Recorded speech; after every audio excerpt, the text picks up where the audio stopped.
Hello, family. Please subscribe and leave a like for us. It means the world to us. Also, share this video to your friends and loved ones and turn on post notifications so you don't miss future videos from us. Thank you as you do so. Sit back and relax as we dive into the story. The aroma of scrambled eggs and fresh toast filled the quiet kitchen. Rita Stones moved gracefully from the stove to the table, setting down 2 plates. Her hands worked with practiced ease, but her eyes lacked sparkle. Across the table, Derek scrolled through his phone, thumb flicking carelessly as if the woman in front of him didn't exist. He was still wearing his pajamas, branded silk, and he hadn't even looked up to acknowledge her presence. Rita sat down, folded her napkin neatly on her lap, and said softly, "You should eat before it gets cold." He hummed in reply, not bothering to lift his gaze. The silence between them wasn't new. It had simply deepened, like a crack in a wall that had gone unnoticed for too long. She watched him through the rim of her teacup, her expression unreadable. There was no confrontation, no tears, not even disappointment, just a strange kind of calm. She had known for months. The late-night meetings, the new cologne, the unguarded smirks he didn't know he made when texting. But this morning, like so many others, she simply chose silence. Because her silence wasn't weakness, it was strategy. Derek finally glanced up, chewing a piece of toast. "Did you take the car for servicing?" he asked absently.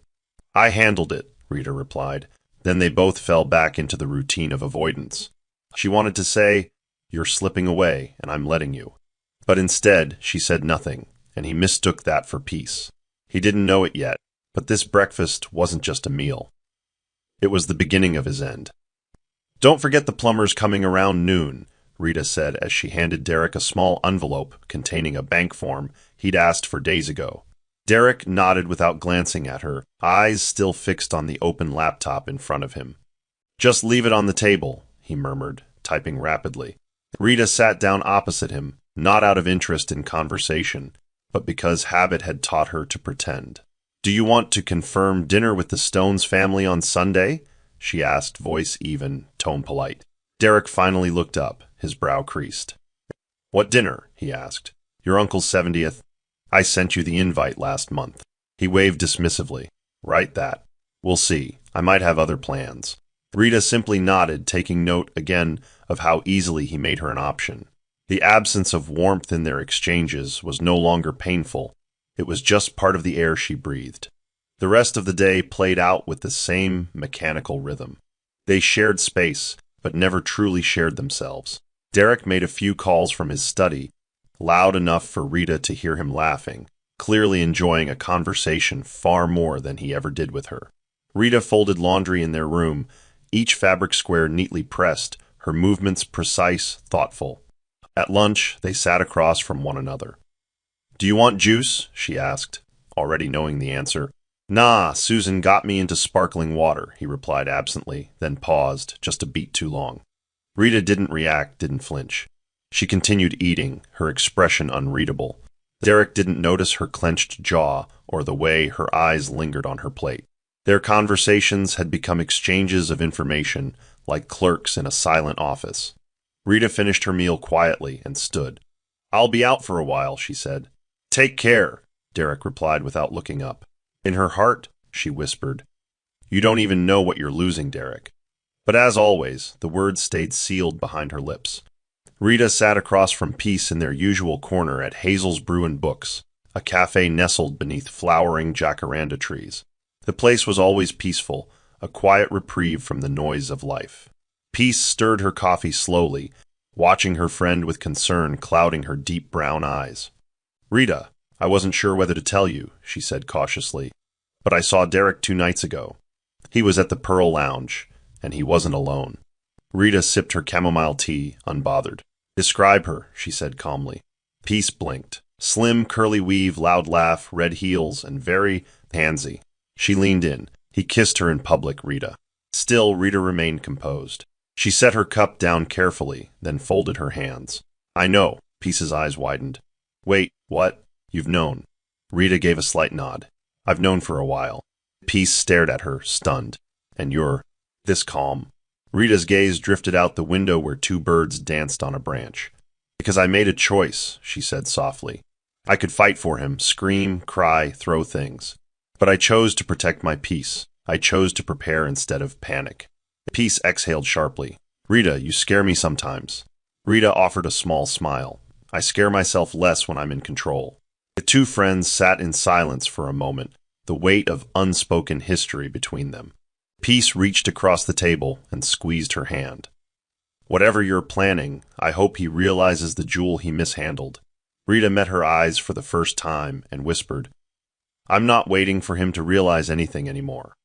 The light above flickered briefly, casting a soft golden glow over her face, like the last rays of sun before nightfall. Peace didn't press further. She knew Rita well enough to recognize when she'd already made up her mind. And what she saw in her friend's eyes wasn't just strength. It was strategy. Rita sat alone in the quiet dining room, the long mahogany table set for two, candles lit, soft instrumental music humming in the background, and her favorite lemon cream pasta arranged neatly on bone-white porcelain plates. She glanced at the wall clock. 8:57 p.m., no call, no message, no Derek. It was their 10th anniversary, a milestone she used to dream of celebrating in Santorini, just the two of them watching the sun dissolve into blue waves. But tonight, she wore a soft silk dress she once bought for a date he canceled last minute, and her phone remained silent. She took a photo of the untouched table, not for nostalgia but for evidence, another record in the growing file of what her marriage had become. With a sigh, she stood up and walked to the kitchen, her heels echoing against the cold marble tiles. She placed Derek's plate in the fridge without bitterness. Just resignation.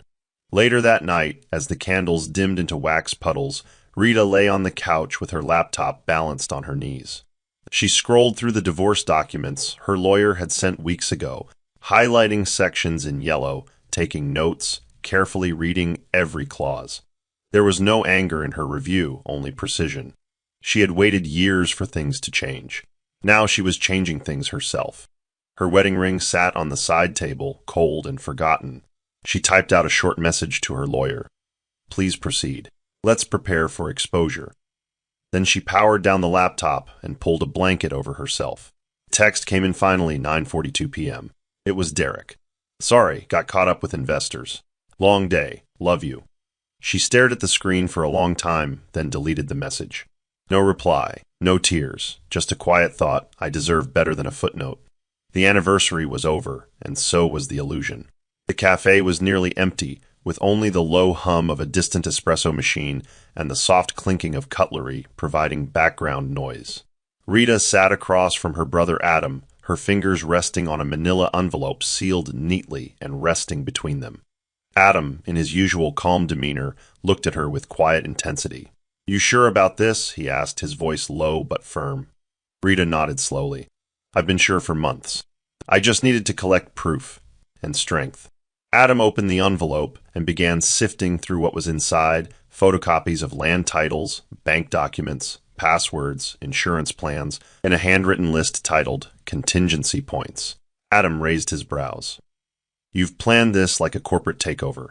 Rita gave a faint smile. You don't survive disappointment by reacting. You survive by preparing. He shook his head, a mixture of pride and heartbreak swimming in his eyes. You're stronger than I thought, Ree. She looked away, her gaze lingering on the window beside them where the rain had begun to streak down in silent sheets. I just want a clean exit, no drama. No begging, just closure, she said softly. If anything happens, you'll know what to do, she added, voice steadier now. Adam closed the envelope carefully and slid it into his messenger bag. You trust me with all this? He asked. I trust you to protect my peace when I can't, she replied. Their hands met briefly across the table, a silent pact. You know, Rita, Mom would have been proud of how you've handled this. Quiet strength was her signature, he said. Rita exhaled deeply, the memory of their mother softening her otherwise controlled expression. I learned from the best, she said. As they stood to leave, Adam turned to her. Whatever happens next, I've got you. She nodded, grateful. She hadn't just handed him documents. She'd handed him the keys to her escape, the tools of her liberation, and a future she was determined to write alone. The house was unusually quiet that night, not the comforting kind of silence, but the kind that highlighted every creak of the floor and every breath taken too loud. Rita stood by the doorway of their bedroom, watching Derek sleep. His face was turned away from her, mouth slightly open, breathing even. She took a step forward, her bare feet making no sound on the wooden floor. In her hand, she held her wedding ring. She had worn it for a decade, a symbol that had long lost its meaning. Gently, she opened her jewelry box and placed the ring inside, closing it with finality. She didn't cry. Instead, she sat on the edge of the bed, barely touching the mattress, and whispered, "Thank you for teaching me the weight of silence." Derek stirred slightly, murmured something unintelligible, but didn't wake up. Rita watched him, not with longing or hatred, but with quiet detachment, the kind that comes when you've already said goodbye in your heart. She reached out briefly, her fingers hovering near his shoulder, but she pulled back before contact. That moment had passed. That season had ended. Rising to her feet, she picked up a folded note she'd written earlier and slipped it into the drawer on his side of the bed. It wasn't dramatic, just a list of things she would be moving out soon, with a calm request not to interfere. She walked back to her side of the room and began to gather a few belongings: a photo of her late mother, a hardcover book she never finished, and a shawl piece gave her on her last birthday. These were the pieces of her that still felt whole. As she turned off the bedside lamp, she took one last look at Derek. The man she once loved deeply had become a stranger in a familiar skin. She pulled the door gently behind her, the soft click echoing louder than any scream ever could. Her footsteps down the hall were firm. It wasn't an escape. It was an exit, strategic, deliberate, and fully deserved. The steam curled up gently from the bathroom sink as Rita stood in her robe, staring at herself in the mirror. She looked different. Not because of age or makeup, but because of something deeper: awareness. Her eyes weren't dull like they'd been months ago. There was still pain, yes, but now it coexisted with clarity. Slowly, she picked up her lipstick and applied a deep burgundy shade, one she hadn't worn in years. As she capped it, she stared at her reflection and whispered, "You've waited for him to see you, but now you see yourself." Her voice cracked slightly at the end, but she didn't let the tear fall. Instead, she turned on the recorder on her phone and began to speak, not to Derek, but to herself. Rita Stones, 36, married, left emotionally 3 years ago. Today you reclaim yourself. She paused, letting the words echo. With each sentence, she straightened her shoulders. You are not what he discarded. You are what he underestimated. She reached for a notebook beside the sink and opened to a page titled Life After Exit. Bullet points filled the sheet. New apartment, new account, blocked contacts, therapy schedule. Beneath it, in bold handwriting, you no longer have access to me. She smiled, a real one this time, and tucked the notebook back in her drawer. As she opened her closet to pick out clothes, she paused at a red blazer she hadn't worn in years. She had bought it the same day Derek said she was too quiet to be noticed in business. Now she slid it on, buttoned it, and stood tall. The mirror didn't lie. This was a woman preparing for her freedom. She stepped out of the bathroom with her heels clicking against the tiles, not rushing, not hiding, just walking like someone who had finally remembered her own name. Rita sat curled up on the left end of the living room sofa, her eyes scanning the TV absent-mindedly as a red carpet event unfolded live on screen. She hadn't planned to watch the event, only tuned in because it was one of Derek's biggest public appearances of the year. She muted the audio at first, not expecting anything surprising, but something caught her eye: Derek, in a sharp, tailored black tux, walking the carpet with another woman clinging to his arm. Her dress shimmered gold under the lights, her lips too familiar, her eyes too bold. The camera followed them into the gala's ballroom, and within minutes, Derek stepped up to the stage. He raised a toast. To courage, he said, and to the unexpected. Then it happened, he kissed her. Not a peck, not a misunderstanding, but a deliberate, rehearsed, and televised moment of betrayal. The cameras flashed. The applause rose, but Rita froze. The room felt colder than it was. She didn't flinch, didn't scream, didn't even turn off the television.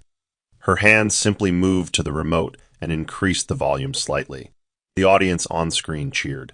Derek smiled at Susan, and Susan smiled like a woman who had just won something precious. But Rita knew better. She watched them, studied them, not with jealousy, but with clarity. "There it is," she whispered to herself, not moving an inch. Then her phone vibrated on the center table, a message from Peace. "I saw it." "Are you okay?" Rita didn't reply. Instead, she stood up calmly and walked to her study. She opened her file drawer, retrieved the legal folder marked Final Step, and placed it neatly beside her phone. As the noise of the world echoed through her TV, Rita's silence became louder than anything Derek could ever say. He had made his move on national TV. And now, so would she, but hers wouldn't be broadcasted. Hers would be executed. 30 minutes after Derek's televised kiss trended online, he was still soaking in the praise and laughter of the ballroom. Several guests patted him on the back while photographers snapped away. Susan leaned close to whisper, "Told you we'd make headlines." He smirked, holding his champagne glass high. But in the middle of the music and clinking glasses, his phone buzzed in his inside jacket pocket. He glanced at the caller ID. Unknown number. Curious, he stepped aside to answer. "Hello," he said confidently. The voice that responded was calm, professional, and unmistakably deliberate. "Mr. Stones, this is Barrister Felix Oduro, representing Mrs. Rita Stones. I'm calling to inform you that as of this moment, all your joint accounts have been frozen, and real estate properties under her control have been transferred into protective custody. You will receive official service documents by 8 a.m. tomorrow." Derek blinked. I'm sorry. What are you talking about?" The lawyer's tone never faltered. "Mrs. Stones has filed for divorce on the grounds of emotional abandonment and infidelity. All necessary evidence, including tonight's broadcast, has been archived and submitted. You may direct further inquiries to our firm." Click. The call ended. Derek stood still for several seconds, hand frozen midair. His mind raced, heart thudded like a hammer against his ribs. Slowly, he lowered the phone and looked around. The music kept playing. The lights shimmered. But his world was crumbling. He felt his chest tighten as he moved to an empty corner, away from cameras. With trembling hands, he checked his banking app. Error, access denied. His eyes widened. No, he whispered. Susan noticed and approached. "What's wrong?" she asked. Derek's voice cracked. She knew. He staggered back and sat on the edge of a display stage, hands running down his face. For the first time in years, he wasn't in control. And for the first time since he met Rita, he cried. The ride home from the gala was nothing like Susan imagined. She sat beside Derek in the back seat of the black SUV, excitement still bubbling under her skin. "That went better than planned." "Did you see the way people cheered?" she said, giggling as she scrolled through Twitter mentions. Derek didn't respond. His face was pale, jaw tight, and phone clenched in his fist. "Derek, you're awfully quiet," she prodded again. He finally turned to her, eyes red. "She froze everything, Susan. All of it. The accounts, the house. Even my business license was tied to our marriage registration." Susan's smirk faded. "Wait, what? Are you serious?" Derek nodded, voice strained. "She sent her lawyer. 30 minutes after our kiss aired." Susan blinked. How could she move that fast? Derek exhaled harshly. Because she was already 10 steps ahead of me. She'd been planning this, watching me, waiting. He leaned back and closed his eyes, hands over his face. I played a game on a woman who studied the whole board. When they arrived at the condo Susan was temporarily living in, she expected Derek to follow her inside, but he didn't move. "Are you not coming up?" she asked. He shook his head. "I need to think." She gave a small laugh, trying to lighten the mood. "Well, at least you're free now, right?" Derek's glare cut through her confidence. "Free?" he snapped. "I just lost everything that mattered in 30 minutes. I'm not free, I'm exposed." Without waiting for a response, he shut the car door and told the driver to take him to a hotel. Susan stood at the entrance, stunned. Inside the vehicle, Derek scrolled through his messages. Dozens from reporters, 2 from board members, but nothing from Rita. That silence, that was what gutted him. Not the legal blow, not the media frenzy. It was knowing that she had already removed herself from him completely. No warning, no second chances, just finality. Derek leaned against the car window, eyes empty. The game was over, and he had lost to the woman who never even raised her voice. The knock came just after 7 a.m., soft but steady. Rita opened the door and found Peace standing there, her locks pulled back, a tote bag on her shoulder, and a look on her face that said, "I came as soon as I saw the headlines." Rita stepped aside without a word, and Peace entered the house slowly, scanning the now half-empty living room. "You okay?" she asked gently. Rita gave a small nod and motioned toward the dining table, where files and documents were neatly arranged in rows. "I'm fine. Everything's where it should be," she replied. Peace raised an eyebrow. "I meant emotionally." Rita sat down, smoothing her robe. "There's a kind of peace that comes when you stop pretending. That's what this is." She reached for her tea and took a sip. "Besides, I didn't react in the moment because I'd already moved on in silence. I just hadn't changed my address yet." Peace pulled out a chair and sat down. "You know the internet's on fire, right? You're the new poster woman for soft exit." Rita almost smiled. Let them talk. "I didn't do it for the audience. I did it for the woman in the mirror who waited too long." Peace exhaled, both proud and heartbroken. "I was worried I'd find you crying in a corner," she confessed. Rita looked at her and replied firmly, "I did my crying long ago, in rooms where no one noticed." There was a silence between them, thick with shared history. Peace opened her bag and pulled out a black hardcover journal. "This was Mom's. I found it last year, but didn't want to give it to you until you needed it. I think now's the time." Rita accepted it slowly, her fingers brushing the familiar initials on the cover. "You always know what to bring," she whispered. Peace reached over and squeezed her hand. "You always knew how to survive. Now it's time to live."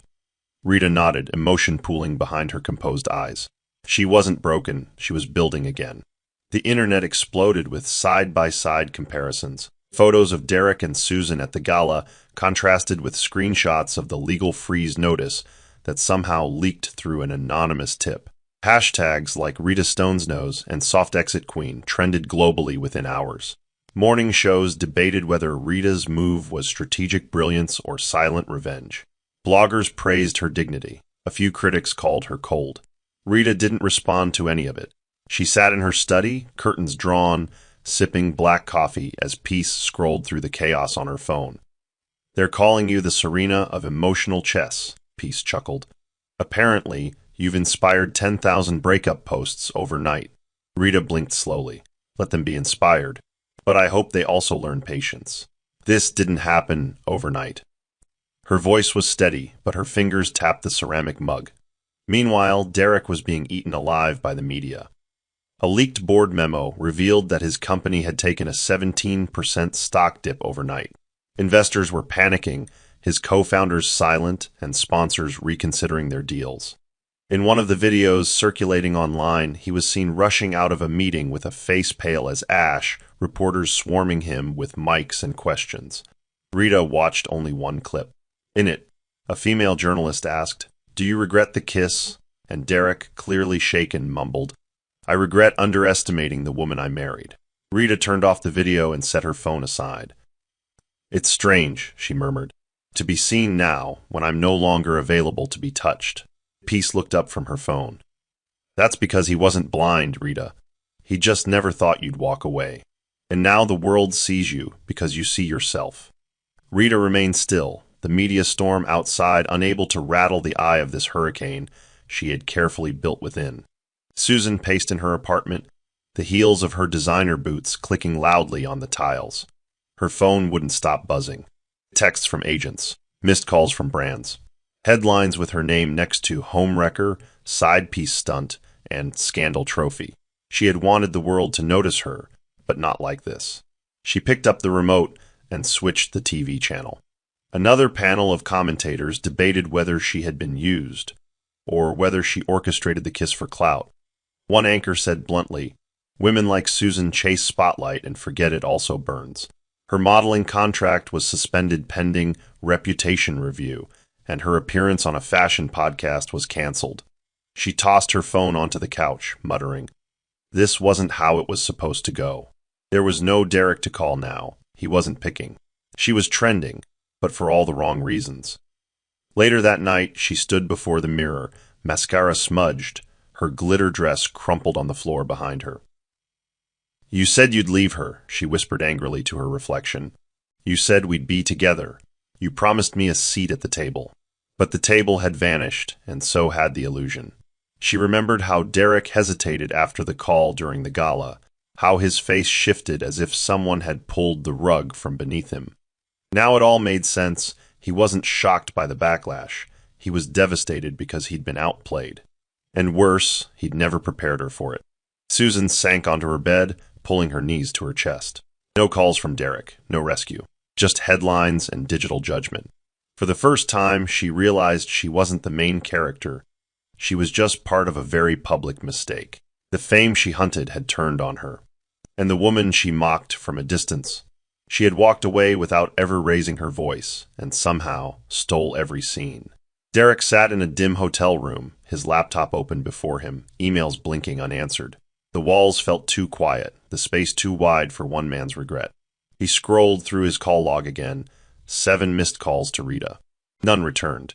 He tapped call once more, waited through the rings, and was met with the now familiar voicemail. Please leave a message. If it matters, I'll respond. He stared at the phone as though it had betrayed him. Rita, please, he murmured into the receiver. I know I messed up. I didn't mean to humiliate you. I wasn't thinking. I just need to talk, please. He ended the call and buried his face in his hands. His silence wasn't just cold, it was calculated. She wasn't ignoring him out of anger. She was done, and that terrified him far more than any yelling ever could.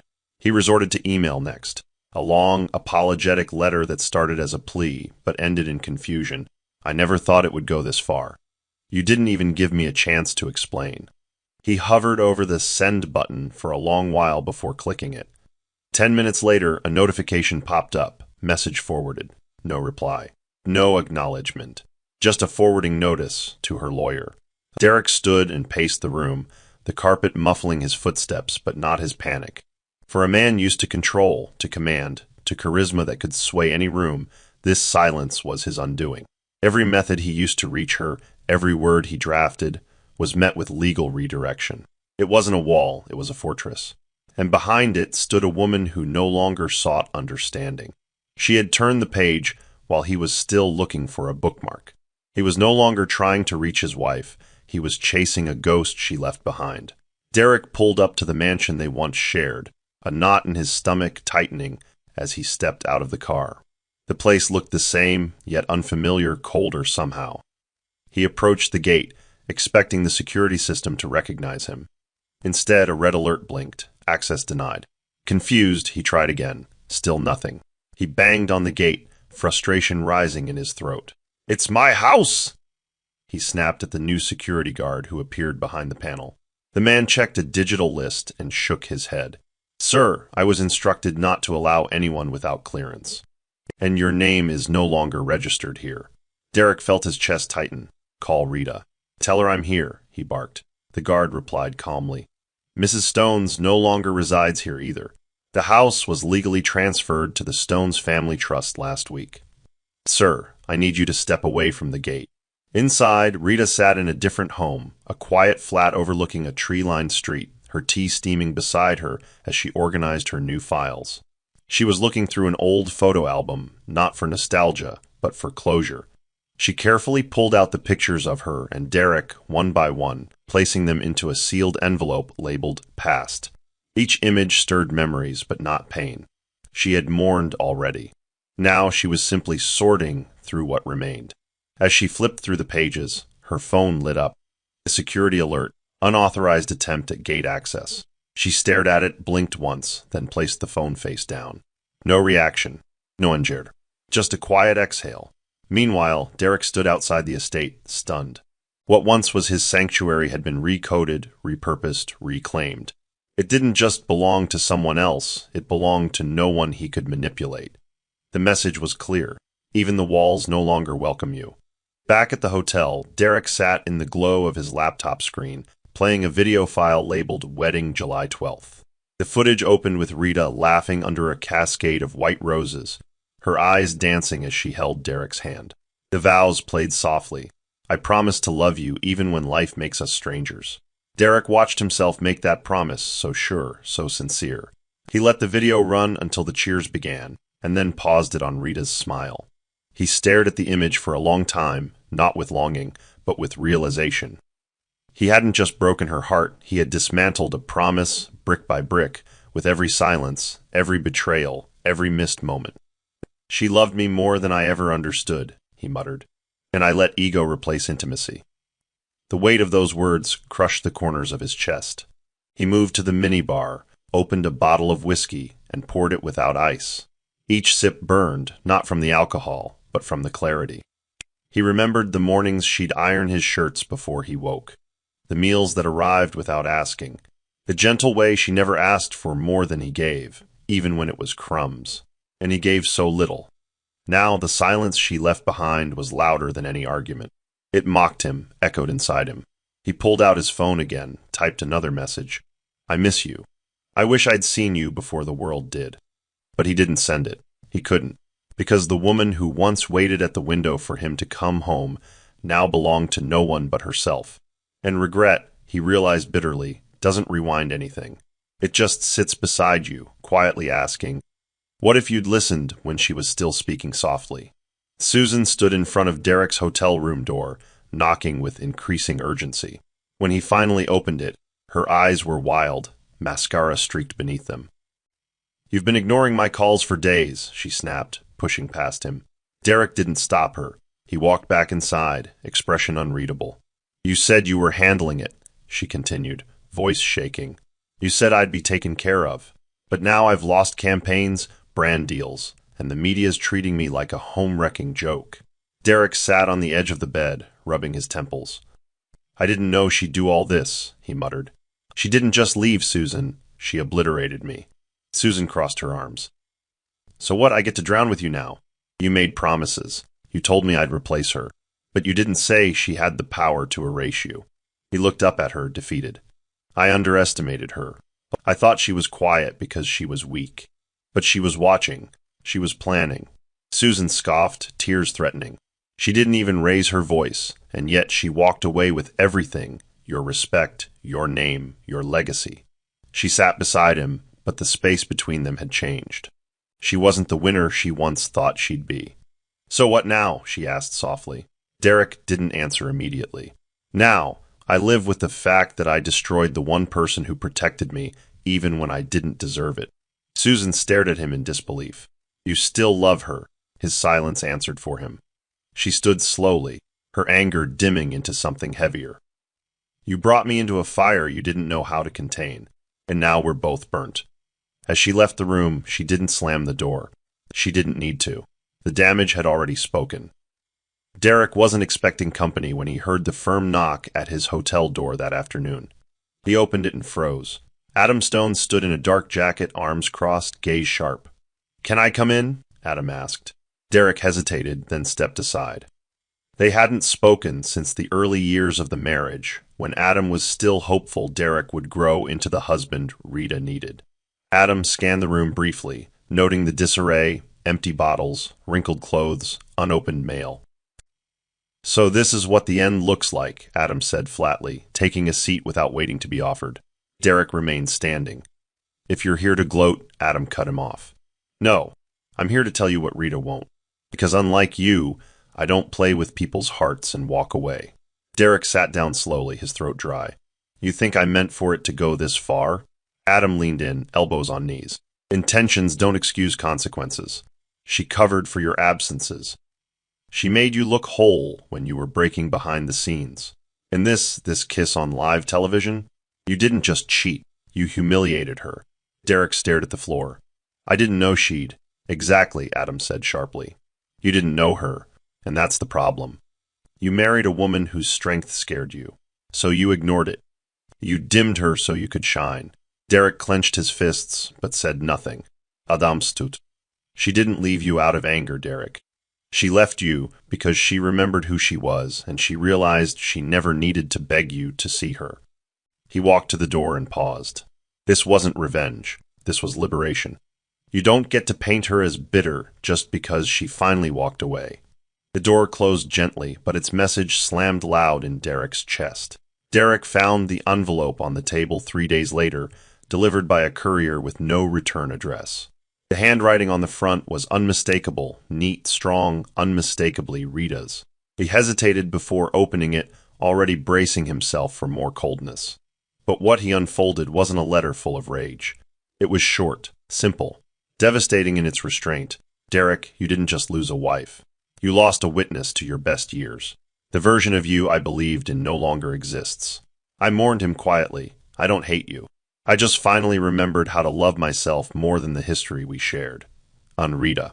He read it twice, then again. The silence between the lines echoed louder than any insult. It was not a goodbye, it was a conclusion.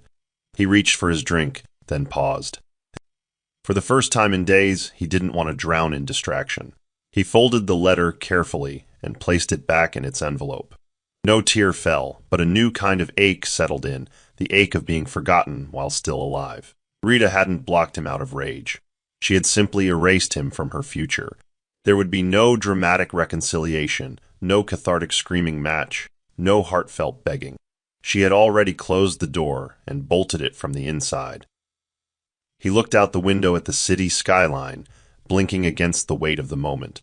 I lost her years ago, he whispered to himself, but I only just noticed.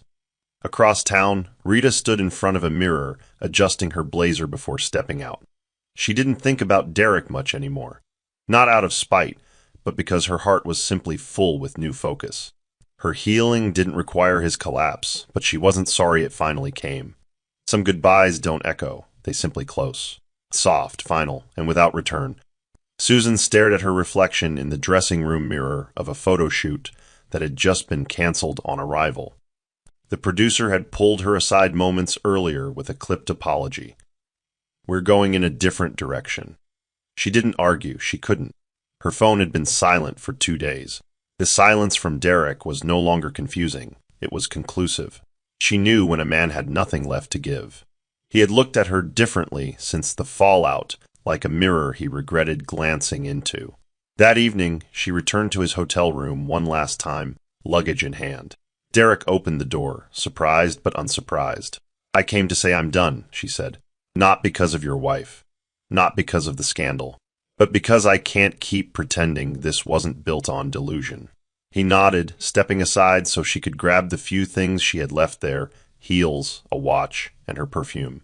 She moved quietly, but her emotions betrayed her in her voice. I thought if I took her place, I'd inherit her peace. I didn't know she built it alone. Derek leaned against the wall, arms crossed. You weren't the problem, Susan, he said flatly. I was. She zipped her bag and turned to face him. We both were, she replied. I let your promises paint over my doubts. There was a beat of silence, heavy but not angry. I wish you well, she added, and it wasn't sarcasm. I hope one day you learn how to hold on to something real before it slips again. She walked out without a backward glance. Derek watched the door close and felt no urge to stop her. Not because he didn't care, but because, for once, he knew she was right. Rita pushed open the window of her new apartment and let the morning breeze rush in. The space was smaller than the mansion, but it was filled with light, sun spilling across the parquet floor, the smell of fresh paint, in silence that didn't feel like punishment. It was hers, no echoes of broken promises in the walls, no footsteps to flinch from, just her and a fresh beginning. Her bookshelf was still half empty, a few framed photos waiting to be hung, but every object in the space had intention. She brewed coffee slowly, barefoot on the cool floor, humming softly to herself. There was no schedule, no obligation to explain her mood.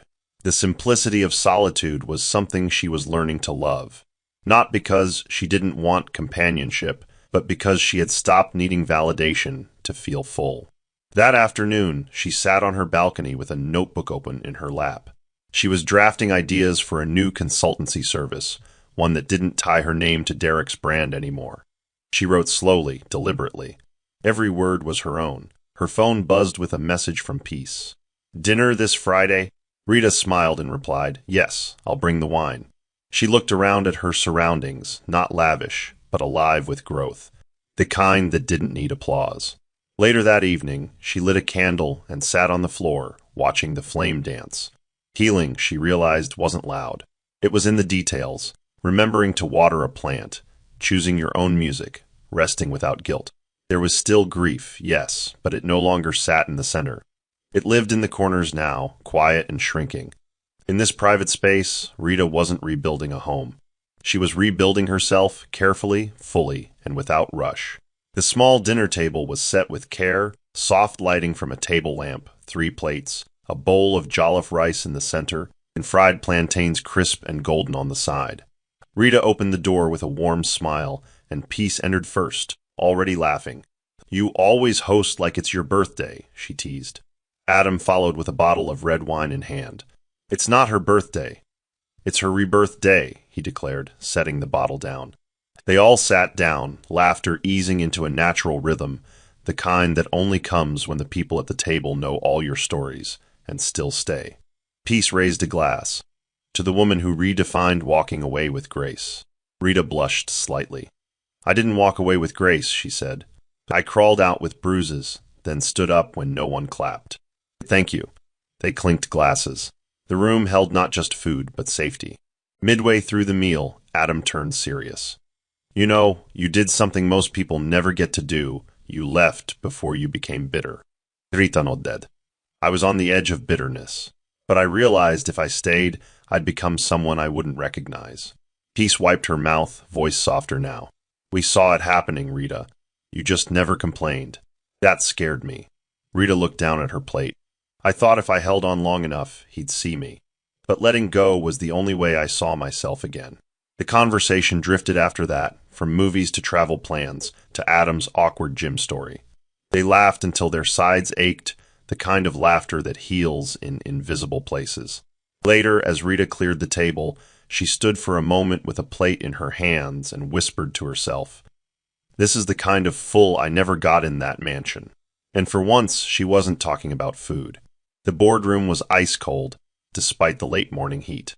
Derek sat at the end of a long, polished table surrounded by men and women who once applauded his every decision.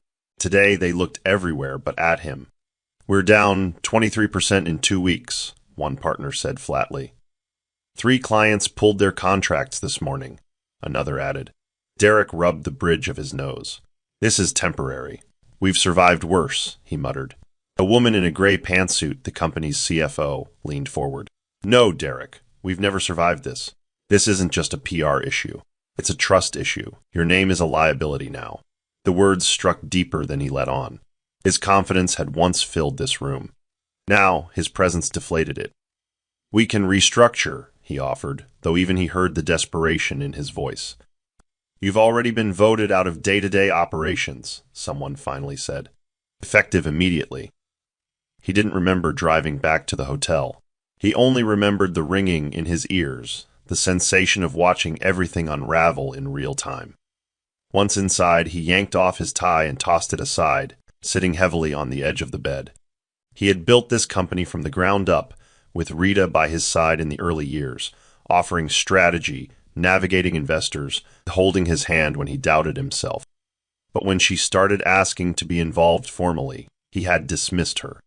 "Stay in the background," he once told her. "Let me handle the spotlight." Now the spotlight had scorched him, and the background had vanished. He picked up his phone, tempted to call her again. But what could he say? "I lost everything after you left." No, that wouldn't move her. It wouldn't fix anything. He set the phone down and stared at the wall for a long time. This fall wasn't sudden. It was the final click in a series of doors he left open for too long. And now they had closed, every last one. Derek sat with pen and paper, something he hadn't done in years. He stared at the blank sheet, then slowly began to write. Not to win Rita back, not to reverse the damage, but because something inside him needed to confess. "I owe you words I should have said when we still shared air." He continued, each sentence revealing more than he'd ever spoken aloud. "You were my anchor when I chased storms. You deserved more than silence. I see that now, not just as your husband, but as a man who learned too late." The words didn't flow easily, but they came. He filled 2 pages, pausing only to wipe his face when the tears blurred his writing. "I don't expect forgiveness. I just wanted you to know I finally see the mirror you held up all those years."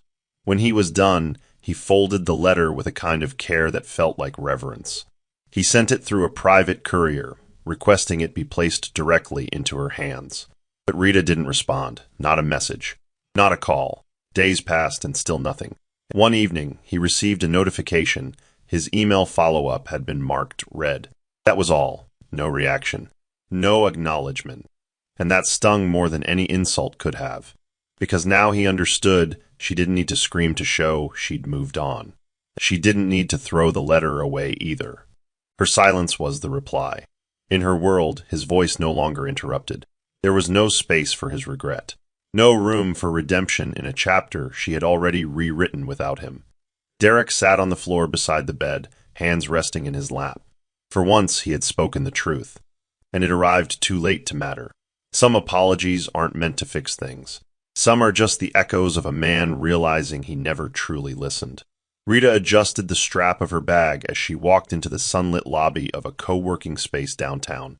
She was there to meet a former client who had reached out with new business, but when she arrived, a young woman approached her instead. "Miss Stones, I'm Lydia Fay from the Insight Post," she said cheerfully. "Could I have a moment of your time?" Rita tilted her head politely, uncertain. "I'm sorry, I wasn't aware of any scheduled press engagement." Lydia offered a nervous smile. "It's more of a request.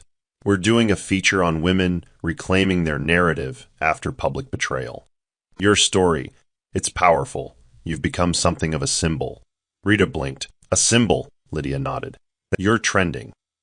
Quiet exits, strategic recoveries. Everyone wants to hear from the woman who left with dignity while the world watched." Rita gave a small laugh, the kind that doesn't reach the eyes.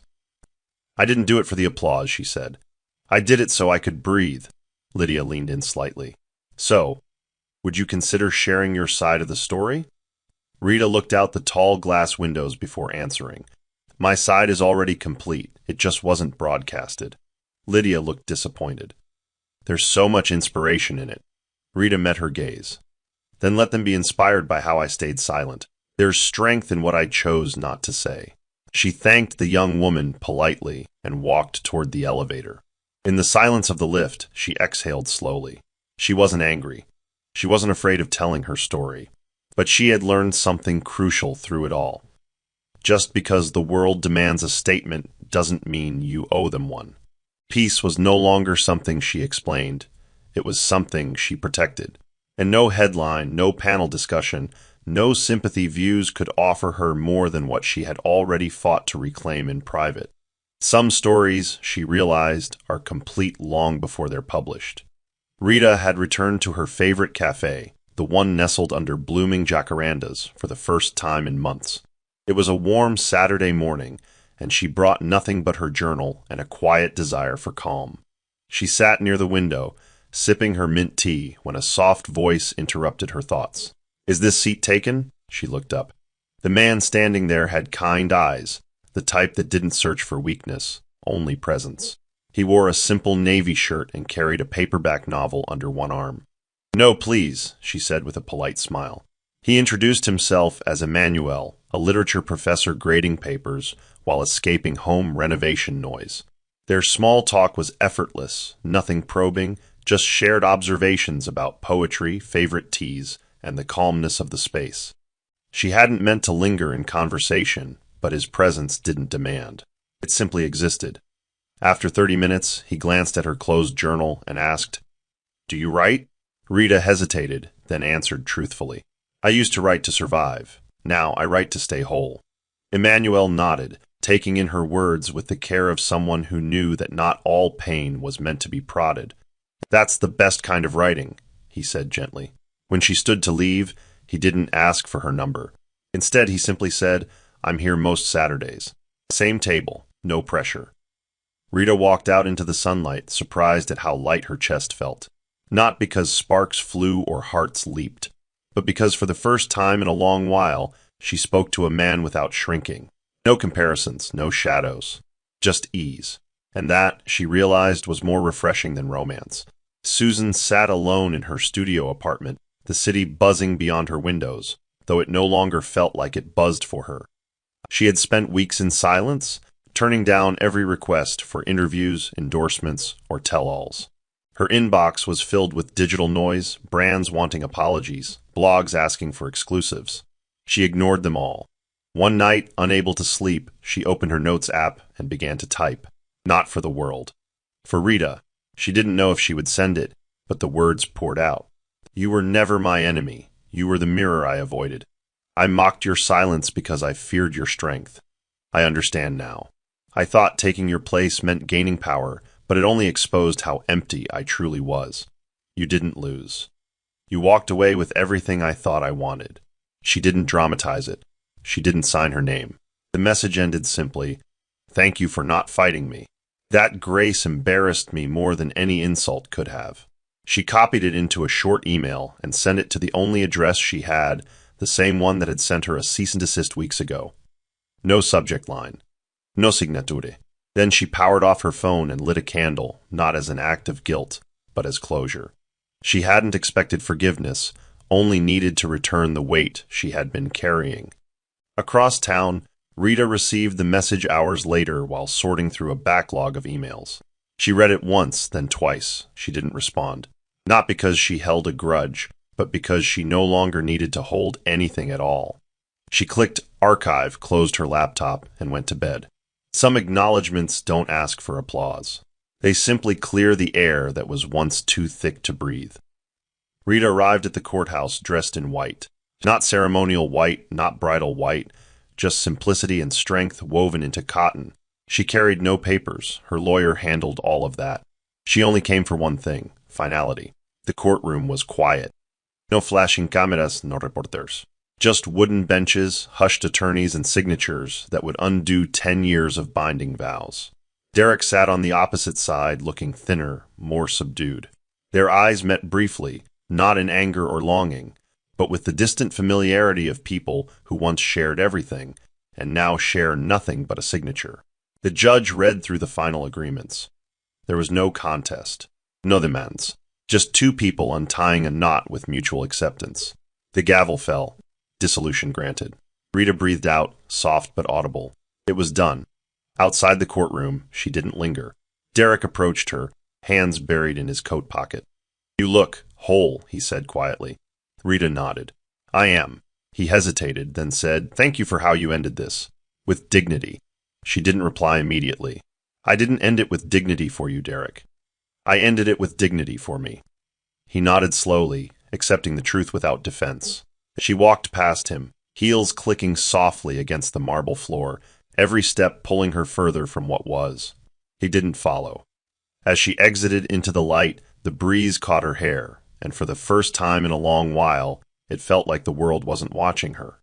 It was simply moving with her, quiet, whole, and free. Rita stood at the back of her wardrobe, reaching for the small wooden box she hadn't touched in nearly a year. It had been tucked away intentionally, not to be forgotten, but to wait for when she was ready. She carried it to the center of her living room and sat on the floor, cross-legged, as the soft hum of jazz music played in the background. The lid creaked open, revealing memories folded in time. Faded photographs, love notes in Derek's handwriting, the dinner receipt from their first date, a silver locket he gave her on their second anniversary. She took each item out one by one, not to mourn them, but to witness them. Her fingers traced the words "Always D" scrawled on the corner of an old birthday card. She didn't cry. She didn't smile either. She just breathed in deeply and whispered, "That version of me loved you with everything." She gathered the items slowly and placed them into a cloth bag, pulling the drawstring tight. She stood and walked to her balcony, where a small fire pit sat unused. One by one, she dropped the items into the flames. Not with ceremony, not with vengeance, just quiet release. The fire crackled gently, curling the edges of the letters, the photographs turning to soft ash. She watched until the last piece dissolved, then sat back in her chair, letting the breeze kiss her face. Her phone buzzed. It was a message from Peace. "Movie night tonight?" Rita replied, "Only if I get to pick the sad one." She laughed softly to herself. Letting go didn't mean she erased the love. It meant she honored it by refusing to carry its ruins any longer. That night, as she drifted to sleep, she didn't clutch her pillow. Her dreams were not interrupted. The past was no longer a weight. It was a page turned, with no desire to look back. The morning sun filtered through gauzy curtains as Rita stepped outside her apartment, dressed in a flowing tan jumpsuit and low heels. She wasn't in a hurry. The day held no deadlines, only moments. She stopped at the corner flower shop and bought herself a single stem of lavender. Special occasion? The vendor asked. Rita smiled, holding the stem close. Yes, she replied softly. I woke up whole. As she walked down the street, she noticed how light her body felt, how nothing tugged at her spirit. She wasn't hiding anymore. She wasn't pretending she was okay. She was okay. Not because time had healed everything, but because she had chosen to stop bleeding for someone who never noticed the wound. She passed the cafe where she first met Emmanuel and peeked in. He was there, reading. He looked up, their eyes met, and they exchanged quiet, knowing smiles, no urgency, no expectations. Just presence. Further down the road, she was stopped by an older woman holding a shopping bag. Excuse me, dear, the woman said kindly. I don't mean to be rude, but you walk like someone who's lived through something. Rita paused, caught off guard, and then let out a soft, breathy laugh. I did, she said, and I came out better. The woman smiled and nodded as if she understood. Rita continued walking, her steps slow but certain. Behind her, she left no trail, just a path others might quietly follow. She had once been a woman who whispered her worth in the hopes someone would hear. Now she spoke it with her silence, wore it in her walk, lived it in her choices. Her story didn't end with love lost. It ended with self fully found.